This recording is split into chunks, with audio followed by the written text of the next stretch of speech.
it was bad.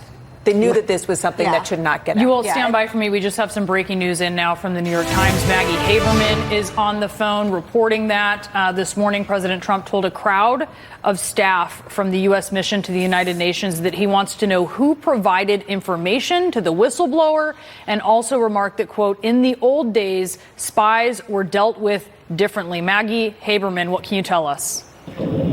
Hey, thanks for having me. So the president spoke this morning at an event at the Intercontinental Hotel. It was for the U.S. mission to the UN. UN Ambassador Kelly Craft was on hand, as well as about 50 people in the room. The president, from the outset, was hot about the whistleblower, hot about the Biden, hot about the media, referred to the media as scum, said all kinds of other things, mocked the Biden family, and then said that there was nothing wrong with his phone call before, just several minutes into his remarks, saying he wanted to, that the whistleblower didn't hear the call, and he wanted to know who the whistleblower had heard things from. He said that was, quote, close to a spy. Then he said, you know what we used to do in the old days, quote, unquote, when we were smart, about, quote, spies and treason, unquote. He said we would have handled things a little differently, or we used to handle it differently.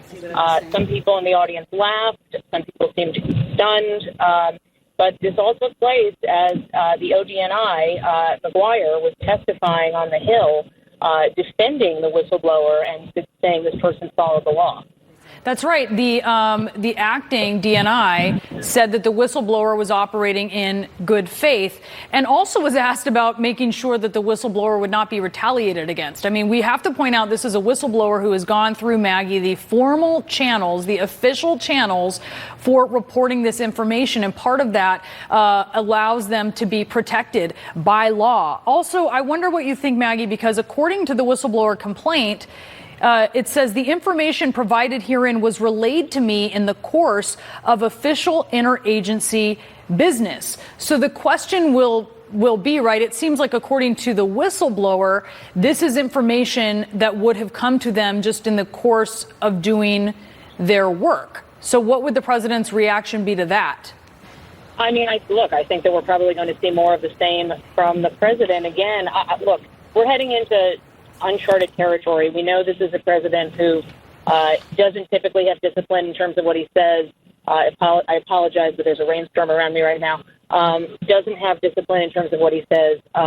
Sometimes makes these kinds of comments behind closed doors. The clock has started on a different kind of inquiry, whether or not his supporters think it's fair and whether or not they think it's justified. That's where he is right now. And the weight of these kinds of remarks is going to be viewed very differently than I think in the way you've seen a lot of people dismiss what he's said over time as that's just how he talks. All right, Maggie, thank you so much for bringing us that breaking news. I want to ask Asha Rangappa about this. Asha Rangappa, the president is